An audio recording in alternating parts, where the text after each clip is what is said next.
ಮತ್ತೊಮ್ಮೆ ನಮ್ಮ Congress beet reporter Maruthesh ಮತ್ತು ನನ್ನ ಕೊಲಿಗ್ ಪ್ರಶಾಂತ್ ನಾಥ್ ನೇರ ಸಂಪರ್ಕದಲ್ಲಿದ್ದಾರೆ. ಮಾರುತೇಶ್, ಶಾಸಕಾಂಗ ಪಕ್ಷದ ಸಭೆಯಲ್ಲಿ ಅನುದಾನದ ಬೇಡಿಕೆಯ ಬಗ್ಗೆ ಮಾತಾಡಿದ್ವಿ. ಹಾಗಾದರೆ ಗ್ಯಾರಂಟಿ ಯೋಜನೆಗಳ ಬಗ್ಗೆ ಶಾಸಕರಿಗೆ ಏನು ಅಭಿಪ್ರಾಯ ಇದೆ? ಜನ ಅಸಮಾಧಾನಗೊಂಡಿದ್ದಾರೆ, ಕೆಲಸ ಆಗ್ತಿಲ್ಲ ಅಂದರೆ ಜನ 2,000 ರೂಪಾಯಿ ಅಕೌಂಟಿಗೆ ಬರ್ತಿದೆ ಅನ್ನುವ ಕಾರಣಕ್ಕೆ ಫ್ರೀಯಾಗಿ ಬಸ್ನಲ್ಲಿ ಓಡಾಡ್ಬೋದು ಅನ್ನೋ ಕಾರಣಕ್ಕೆ ಸಂತೋಷವಾಗಿಲ್ವಾ? ಕರೆಂಟ್ ಬಿಲ್ ಕಟ್ಟಬೇಕಾಗಿಲ್ಲ ಅನ್ನೋ ಕಾರಣಕ್ಕೆ ಸಂತೋಷವಾಗಿಲ್ವಾ? ಮುಖ್ಯಮಂತ್ರಿಗಳೇನಾದರೂ ಶಾಸಕರಿಗೆ ಅದನ್ನ ಹೇಳೋ ಪ್ರಯತ್ನ ಮಾಡಿದ್ರಾ?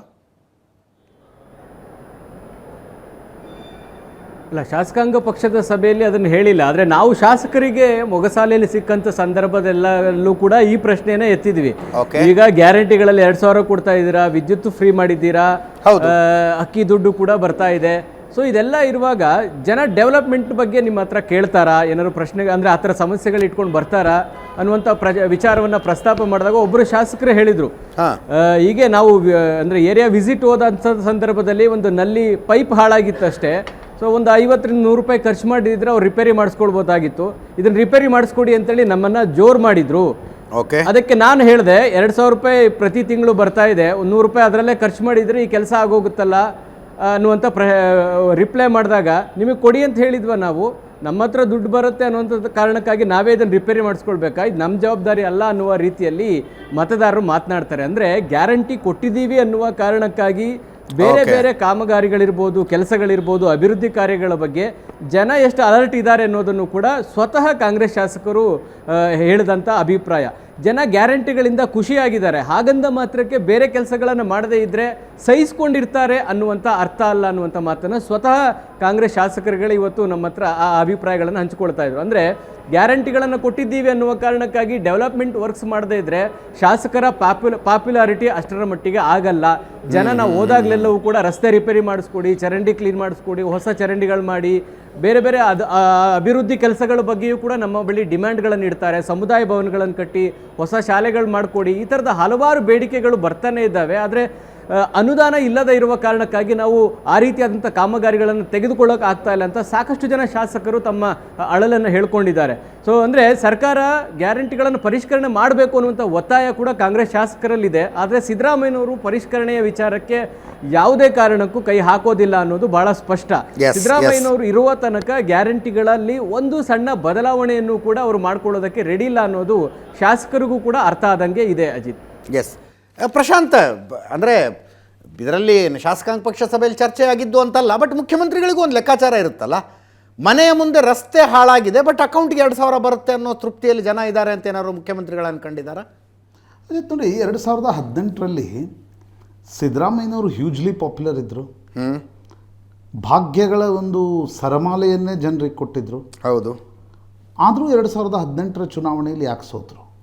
ಎದುರುಗಡೆ ಏನು ಭಾಳ ದೊಡ್ಡ ಪಾಪ್ಯುಲರ್ ಯಡಿಯೂರಪ್ಪನವರ ಪಾಪ್ಯುಲಾರಿಟಿ ಏನು 2008ರಲ್ಲಿತ್ತು, ಆ ಪಾಪ್ಯುಲಾರಿಟಿ ಏನು 18ರಲ್ಲಿ ಇರಲಿಲ್ಲ. ಹೌದು ಹೌದು. ಆದರೂ ಕೂಡ ಕಾಂಗ್ರೆಸ್ ಯಾಕೆ ಸೋಲ್ತು? ಭಾಗ್ಯಗಳನ್ನು ಕೊಟ್ಟರು, ಬಟ್ ಆಸ್ಪಿರೇಷನಲ್ ಕ್ಲಾಸ್ನ ಬೇಡಿಕೆಗಳಿಗೆ ಸ್ಪಂದನೆ ಮಾಡೋದರಲ್ಲಿ ಕಾಂಗ್ರೆಸ್ ಮತ್ತು ಸಿದ್ದರಾಮಯ್ಯ ಸೋತರು. ಎಸ್, ಪ್ರಾಯಶಃ ಇವತ್ತೂ ಕೂಡ ಗ್ಯಾರಂಟಿಗಳನ್ನು ಕೊಡ್ತಾ ಇದ್ದೀವಿ ಅನ್ನುವ ಏಕಮಾತ್ರ ಕಾರಣಕ್ಕೆ ನಾವು ರಸ್ತೆಗಳಿಗೆ ದುಡ್ಡಿಲ್ಲ.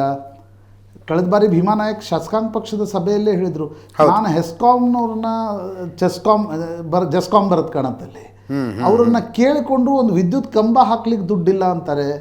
ಟ್ರಾನ್ಸ್ಫಾರ್ಮರ್ಗಳನ್ನು ನಾವು MLAಗಳ ಪತ್ರ ಬರೆದ್ರೂ ಕೂಡ ಟ್ರಾನ್ಸ್ಫಾರ್ಮರ್ಗಳು ಹಾಕ್ಲಿಕ್ಕೆ ದುಡ್ಡಿಲ್ಲ ಅಂತಾರೆ. ನಾನು ಹೆಂಗೆ ಮುಖ ತೋರಿಸೋದು ಅಂತ ಆ ಪ್ರಶ್ನೆ ಇವತ್ತಿಗೂ ಕೂಡ ಬರುತ್ತೆ. ನೀವು ಗ್ಯಾರಂಟಿಗಳನ್ನು ಕೊಡ್ತಿದ್ದೀವಿ ಅನ್ನೋದು ಒಂದು ಚುನಾವಣೆಯಲ್ಲಿ ಲಾಭ ಆಯಿತು. ಅದೇ ಲೋಕಸಭಾ ಚುನಾವಣೆಯಲ್ಲಿ ನೋಡಿದಾಗ ಜನ ಗ್ಯಾರಂಟಿಗಳ ಆಧಾರದ ಮೇಲೆ ಓಟ್ ಕೊಡಲಿಲ್ಲ. ಅಗೇನ್ ಜಾತಿ ಸಮೀಕರಣಗಳು, ರಾಷ್ಟ್ರೀಯ ರಾಜಕಾರಣ, ಅದರ ಆಧಾರದ ಮೇಲೆ ಓಟ್ಗಳನ್ನು ಕೊಟ್ಟರು. ಹಾಗಿರುವಾಗ ನಾವು ಗ್ಯಾರಂಟಿಗಳನ್ನು ಕೊಡ್ತಿದ್ದೀವಿ ನಿಜ, ಆದರೆ ಆಸ್ಪಿರೇಷನಲ್ ಕ್ಲಾಸ್ ನೋಡಿ, ಇವತ್ತು ದಲಿತರ ಕೇರಿಗಳಲ್ಲೂ ಕೂಡ ನೀವು 40 ವರ್ಷದ ಹಿಂದೆ ಪರಿಸ್ಥಿತಿ ಬೇರೆ ಇತ್ತು. ಇವತ್ತು ಅಲ್ಲೂ ಕೂಡ ಒಂದು ಆಸ್ಪಿರೇಷನ್ಸ್ಗಳಿವೆ. ಹೌದು. ನಮಗೂ ಕೂಡ ಒಂದು ಸೌಕರ್ಯಗಳು ಬೇಕು. ನಾವು ಯಾವುದೋ ಕೇರಿಗಳಲ್ಲಿ ಇದ್ದೀವಿ ಅನ್ನುವ ಕಾರಣಕ್ಕೋಸ್ಕರ ನಮಗೆ ಸೌಕರ್ಯಗಳು ಬೇಡ. ಹಿಂದೆ ಬಂಗಾರಪ್ಪನವ್ರು ಹೇಳ್ತಿದ್ರಂತೆ ಯಾರೋ ಅವ್ರ ಹತ್ರ ಹೋದಾಗ, ಕರೆಕ್ಟ್, ನಮ್ಮ ಮನೆ ಮುಂದೆ ರೋಡ್ ಮಾಡಿಕೊಡಿ ಅಂದ್ರೆ ಅದನ್ನ ತಗೊಂಡು ಏನು ಮಾಡ್ತೀಯ, ನಿನ್ನ ಮಗಳ ಮದುವೆಗೆ ಹೇಳ್ತಿದ್ರಂತೆ. ಅಂದರೆ ನೀನೇನು ಕಾರಲ್ಲಿ ಓಡಾಡ್ತೀನಪ್ಪ, ಕಾರಲ್ಲಿ ಓಡಾಡೋಂಗೆ ರಸ್ತೆ ಬೇಕು, ನಿನಗೆ ಯಾಕೆ ರಸ್ತೆ ಬೇಕು ಅಂತ. ಆದರೆ ಇವತ್ತು ಪರಿಸ್ಥಿತಿ ಹಾಗಿಲ್ಲ. ಇವತ್ತು ಎವ್ರಿ ಒನ್ ವಾಂಟ್ಸ್ ಇನ್ಫ್ರಾಸ್ಟ್ರಕ್ಚರ್. ಹೌದು. ಪ್ರತಿಯೊಬ್ಬನಿಗೂ ಕೂಡ ಆ ಸೌಕರ್ಯಗಳ ಅವಶ್ಯಕತೆ ಇರುತ್ತೆ. ಹಾಗಿರುವಾಗ ಇಲ್ಲ ನಾವು 2,000 ರೂಪಾಯಿ ಕೊಡ್ತಿದ್ದೀವಿ ಅನ್ನುವ ಕಾರಣಕ್ಕೋಸ್ಕರ ಸೌಕರ್ಯಗಳನ್ನು ಕೊಡ್ಲಿಕ್ಕೆ ದುಡ್ಡಿಲ್ಲ ಅಂತಂದರೆ that will create an anti incumbency. Yes, ನಾಳೆ ಜಿಲ್ಲಾ ಪಂಚಾಯತ್ ತಾಲೂಕ್ ಪಂಚಾಯತ್ ಚುನಾವಣೆಗಳಿವೆ. ಯಾರು ಕಾಂಗ್ರೆಸ್ ಎಷ್ಟೇ ಹೇಳಿದರೂ ಕೂಡ ಬೈ ಎಲೆಕ್ಷನ್ಸ್ ಗೆಲ್ತು ಅಂತ ಅದು ಜನಮಾನಸದ ಅಭಿಪ್ರಾಯದ ಪೂರ್ತಿ ಕ್ರೋಢೀಕರಣ ಅಂತ ಹೇಳಲಿಕ್ಕೆ ಸಾಧ್ಯ ಆಗಲ್ಲ, ಪೂರ್ತಿ ಪ್ರಕಟೀಕರಣ ಅಂತ ಹೇಳಲಿಕ್ಕೆ ಸಾಧ್ಯ ಆಗಲ್ಲ. ಯಾಕೆ ನನಗನ್ಸುತ್ತೆ ಅಜಿತ್, ಕಾಂಗ್ರೆಸ್ನ ವಲ್ನರೇಬಲ್ ಏರಿಯಾ ರಾಜ್ಯದಲ್ಲಿ ಯಾವುದು ಅಂತ ಕೇಳಿದರೆ ನೋಡಿ, ಸಿದ್ದರಾಮಯ್ಯನವರು ಪಾಪ್ಯುಲರ್ ಇದ್ದಾರೆ, ಜಾತಿ ಸಮೀಕರಣಗಳು ಕಾಂಗ್ರೆಸ್ ಪರವಾಗಿ ಸದ್ಯಕ್ಕಂತೂ ಕಂಡು ಬರ್ತಾ ಇವೆ. ಆದರೆ ಬರೀ ಗ್ಯಾರಂಟಿಗಳಿಗೆ ಹಣ ಹೊಂದಿಸ್ತಾ ಆಸ್ಪಿರೇಷನಲ್ ಕ್ಲಾಸನ್ನು ಪಕ್ಕದಲ್ಲಿಟ್ಟರೆ ಎಸ್, ಕಾಂಗ್ರೆಸ್ಗೆ ಅದು ವಲ್ನರೇಬಲ್ ಏರಿಯಾ ಅಂತ ಅನಿಸುತ್ತೆ. ಅದನ್ನು ಸಿದ್ದರಾಮಯ್ಯನವರು ಹೇಗೆ ಸರಿತೂಗಿಸ್ತಾರೆ? 13ರಿಂದ 18 ಅದನ್ನು ಸರಿತೂಗಿಸ್ಲಿಕ್ಕೆ ಸಿದ್ದರಾಮಯ್ಯನವರಿಂದ ಸಾಧ್ಯ ಆಗಿರಲಿಲ್ಲ. ಕರೆಕ್ಟ್. ನೋಡಿ, ಮ್ಯಾಂಡೇಟನ್ನು ನೀವು ಭಾಳ ಕೇರ್ಫುಲಿ ಸೂಕ್ಷ್ಮತೆಯಿಂದ ಗಮನಿಸಿ. 13ರ ಮ್ಯಾಂಡೇಟ್ ಡಿವಿಷನ್ನಿಂದ ಬಂದಿತ್ತು. ಹಾಂ, ಎಸ್, 23ರ ಮ್ಯಾಂಡೇಟ್ ಕೂಡ ಯಡಿಯೂರಪ್ಪನವರನ್ನ ಮುಖ್ಯಮಂತ್ರಿ ಸ್ಥಾನದಿಂದ ತೆಗೆದ ನಂತರ ಬಿಜೆಪಿ ಮತ್ತು JDS ಸೌತ್ ಕರ್ನಾಟಕದಲ್ಲಿ ಜಾಸ್ತಿ ತಿಕ್ಕಾಟ ಮಾಡಿದ್ರಿಂದ ಕಾಂಗ್ರೆಸ್ಗೆ ಲಾಭ ಆಯಿತು. ಯಾವತ್ತಿಗೂ ಕೂಡ ನಾವು ಮ್ಯಾಂಡೇಟನ್ನು ಭಾಳ ಸಿಂಪ್ಲಿಫಿಕೇಶನ್ ಜನರಲೈಸ್ ಮಾಡಿ ನೋಡ್ತೀವಿ. ಹೌದು, ಕರೆಕ್ಟ್. 24ರಲ್ಲಿ ಆ ಮ್ಯಾಂಡೇಟ್ ರಿಪೀಟ್ ಯಾಕೆ ಆಗಲಿಲ್ಲ?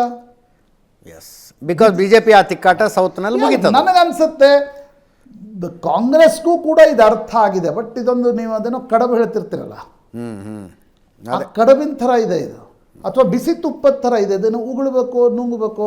ಗ್ಯಾರಂಟಿಗಳಲ್ಲಿ ನೀವು ಪರಿಷ್ಕರಣೆ ಮಾಡಲಿಕ್ಕೆ ಹೊರಟ್ರೆ ಹಲ್ಲಾಬುಲ್ಲ ಆಗುತ್ತೆ. ನಿಮಗೆ ಆ ಪೊಲಿಟಿಕಲ್ ಅಥಾರಿಟಿ ಇಲ್ಲ. ಕಾಂಗ್ರೆಸ್ನಲ್ಲೇ ಒಳಗಡೆ ಕಿರಿಕಿರಿ ಶುರು ಆಗುತ್ತೆ. ಮಲ್ಲಿಕಾರ್ಜುನ್ ಖರ್ಗೆ ಬಂದು ಆ ರೀತಿ ಹೇಳಿದರೆ ಔಚಿತ್ಯ ಏನು? ಪರಿಷ್ಕರಣೆ ಬೇಡಪ್ಪ, ಪರಿಷ್ಕರಣೆ ಸಾಧ್ಯ ಆಗಲ್ಲ, ಬಟ್ ಜಾಸ್ತಿನೂ ಕೊಡಬೇಡಿ ಅಂತ. ಕರೆಕ್ಟ್. ಅಂದರೆ ನೀವು ಈಗೇನು ಐದಿದೆ ಅದನ್ನು ಕಂಟಿನ್ಯೂ ಮಾಡಿ ಹೋಗಿ ಅಂತಕ್ಕಂಥದ್ದನ್ನು ಖರ್ಗೆ ಹೇಳಿದರು. ಹೀಗಾಗಿ ಕಾಂಗ್ರೆಸ್ಗೆ 10 ಹೆಜ್ಜೆ ಮುಂದಿಟ್ಟಿದ್ದಾರೆ.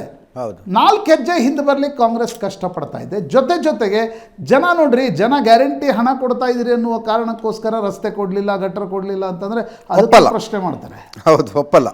DK ಸುರೇಶ್ ಹೇಳಿದ್ರಲ್ಲ, ಇದನ್ನೆಲ್ಲ ಮಾಡಿಯೂ ಕೂಡ ಚುನಾವಣೆ ಸಂದರ್ಭದಲ್ಲಿ ಹಣ ಹಂಚಲಿಲ್ಲ ಅಂದರೆ ಜನ ಓಟ್ ಕೊಡ್ತಾ ಇಲ್ಲ ಅಂತ. ಹೌದು, ಹೀಗಾಗಿ ಜನ ಏನು 1000 ಅಂತಾರೆ, ಹೆಜ್ಜೆಗೆ ಜೀವ ತಿಂತಾರೆ. ಅದನ್ನು ಹೆಂಗೆ ರಾಜಕಾರಣಿಗಳು ಬ್ಯಾಲೆನ್ಸ್ ಮಾಡ್ತಾರೆ, ಸಿದ್ದರಾಮಯ್ಯನವರು ಬ್ಯಾಲೆನ್ಸ್ ಮಾಡ್ತಾರೆ ಅನ್ನೋದು ಅವ್ರಿಗಿರ್ತಕ್ಕಂಥ ಸವಾಲು. ಪ್ರಾಯಶಃ ಸಿದ್ದರಾಮಯ್ಯನವ್ರ ಲೆಕ್ಕಾಚಾರ ಹೆಂಗಿದೆ ಅಂದರೆ, ರಾಜ್ಯದ ಆದಾಯ ವರ್ಷದಿಂದ ವರ್ಷಕ್ಕೆ ಜಾಸ್ತಿ ಆಗುತ್ತೆ, ಗ್ಯಾರಂಟಿ ಖರ್ಚು ಜಾಸ್ತಿ ಆಗೋದಿಲ್ಲ. ಮುಂದಿನ ವರ್ಷನ 52,000 ಕೋಟಿನೇ ಕೊಡಬೇಕು, ಹಬ್ಬ ಅಂದರೆ ಇನ್ನೊಂದು 1,000-2,000 ಕೋಟಿನ ಜಾಸ್ತಿ ಆಗುತ್ತೆ. ಇದು ಬರ್ತಾ ಸಿಚುವೇಶನ್ನು, ಚುನಾವಣೆಯ ವರ್ಷ we will be in a comfortable position to give funds for the MLAs ಅನ್ನೋ ಥರ ಇದ್ದಾರೆ ಅವರು. ಅಜಿತ್, ನೀವು ಕೊನೆಯ ವರ್ಷ ಗುದ್ಲಿ ಪೂಜೆಗಳನ್ನು ಮಾಡಿದರೆ ಅದು ಚುನಾವಣೆಯಲ್ಲಿ ಕಾಣಲ್ಲ. ನೀವು ಗುದ್ಲಿ ಪೂಜೆಗಳನ್ನು ಮಾಡಿ ಚುನಾವಣೆಗಳನ್ನು ಗೆಲ್ಲೋದಾಗಿದ್ದರೆ ಬೊಮ್ಮಾಯಿಯವರು 120 ಸೀಟ್ ತಗೋಬೇಕಾಗಿತ್ತು. ಕರೆಕ್ಟ್. 2023ರಲ್ಲಿ. ಹೌದೌದು. ಜನ ಇವತ್ತಿನ ಸಂದರ್ಭದಲ್ಲಿ ಯಾಕೆ ಮೋದಿಯವರನ್ನು ಮೆಚ್ಕೊಳ್ತಾರೆ? ಒಂದು ಪ್ರಾಜೆಕ್ಟ್ ಮಾಡುವಾಗ ನಾನು 3 ವರ್ಷದಲ್ಲಿ ಇದನ್ನು ಕಂಪ್ಲೀಟ್ ಮಾಡಿ ತೋರಿಸ್ತೀನಿ ಅಂತ ಹೇಳ್ತಾರೆ. ಈಗ ಮುಂಬೈ ಸಿ ಲಿಂಕ್ ಇರ್ಬೋದು, ಹೌದು, ಅನೇಕ ರೈಲ್ವೆ ಮಾರ್ಗಗಳಿರ್ಬೋದು, ಅನೇಕ ಏರ್ಪೋರ್ಟ್ಗಳು, ಬೆಂಗಳೂರು ಮೈಸೂರು ಎಕ್ಸ್ಪ್ರೆಸ್ ವೇ ಇರ್ಬೋದು. ನೀವು ಜನ ಟೈಮ್ ಫ್ರೇಮಲ್ಲಿ ನೋಡಿ, ಜನ ಗ್ಯಾರಂಟಿನೂ ಕೇಳ್ತಾರೆ, ನಾನು ಕೇಳಲ್ಲ ಅಂತ ಹೇಳಲ್ಲ. ಜನಕ್ಕೆ ಗ್ಯಾರಂಟಿನೂ ಬೇಕು, ಆದರೆ ಅದರ ಜೊತೆಗೆ ಕಂಪಾರ್ಟ್ಮೆಂಟ್ ಆಫ್ ವೋಟ್ ಬ್ಯಾಂಕ್ಗಳಿವೆ. ನೀವು ಒಂದು ಕಂಪಾರ್ಟ್ಮೆಂಟನ್ನು ನಾವು ಹಿಡ್ಕೋತೀವಿ ಅಂತಂದರೆ ಇನ್ನೊಂದು ಕಂಪಾರ್ಟ್ಮೆಂಟ್ ಬಿಟ್ಟು ಹೋಗುತ್ತೆ. ಕರೆಕ್ಟ್. ಪ್ರಾಯಶಃ ಕಾಂಗ್ರೆಸ್ನ ವಲ್ನರೇಬಲ್ ಏರಿಯಾ ಇರೋದೇ ಅಲ್ಲಿ ಅಂತ ನನಗನ್ಸುತ್ತೆ. ಆಮೇಲೆ ಹಿಂದಿನ ಕಾಲದ ರೀತಿ ಅಜಿತ್, ಭಾಳ ಪ್ರತಿಷ್ಠಿತ ಬಡಾವಣೆಗಳಿಗೆ, ನಿಮ್ಮ ಬೆಂಗಳೂರಿನಲ್ಲಿ ಮಲ್ಲೇಶ್ವರಮು, ಜಯನಗರ, ಬಸವನಗುಡಿ, ಸದಾಶಿವನಗರ, ಅಲ್ಲಿ ಮಾತ್ರ ರಸ್ತೆಗಳು ಚೆನ್ನಾಗಿದ್ದರೆ ಸಾಕು, ಬೇರೆ ಕಡೆ ಚೆನ್ನಾಗಿಲ್ಲ ಅಂದರೆ ನಡೆಯುತ್ತೆ ಅನ್ನುವ ಸ್ಥಿತಿ ಇಲ್ಲ ಇವತ್ತು. ಇಲ್ಲ. ಹೌದು. ಎಲ್ಲ ವರ್ಗಗಳಲ್ಲೂ ಕೂಡ ಆಸ್ಪಿರೇಷನ್ಸ್ಗಳು ಜಾಸ್ತಿ ಆಗಿವೆ. ನಾನು 2,000 ರೂಪಾಯಿ ಕೊಡ್ತೀನಿ, ರಸ್ತೆ ಹಾಳು ಬಿದ್ದು ಹೋಗಲಿ ಅಂತಂದರೆ ರಾಜಕಾರಣ ನಡೆಯಲ್ಲ. ಪ್ರಾಯಶಃ ಕಾಂಗ್ರೆಸ್ ಶಾಸಕರು ಅದನ್ನು ಹೇಳುವ ಪ್ರಯತ್ನ ಮಾಡ್ತಿದ್ದಾರೆ. ಸರ್ಕಾರಕ್ಕೂ ಗೊತ್ತಿದೆ. ಈಗ ಸಿದ್ದರಾಮಯ್ಯ, ಈಗ ನಾವು ಎನಲೈಸ್ ಮಾಡೋದು ಸಿದ್ದರಾಮಯ್ಯನವರು ಎನಲೈಸ್ ಮಾಡಲ್ಲ ಅಂತ ಹೇಳುವಷ್ಟು ನಾನಿದ್ದಿಲ್ಲ. ಆದರೆ ಸಿದ್ದರಾಮಯ್ಯನವ್ರು ಕೈ ಕಟ್ಟಿದಂಗಿದೆ.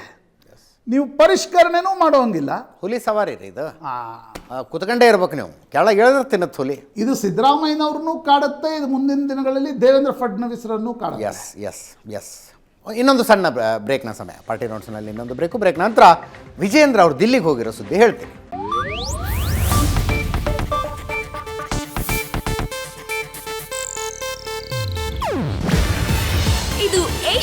ನ್ಯೂಸ್ ನೆಟ್ವರ್ಕ್ ಪ್ರಸ್ತುತಿ. ನೀವು ನೋಡ್ತಿದ್ದೀರಾ ಏಷ್ಯಾನೆಟ್ ಸುವರ್ಣ ನ್ಯೂಸ್.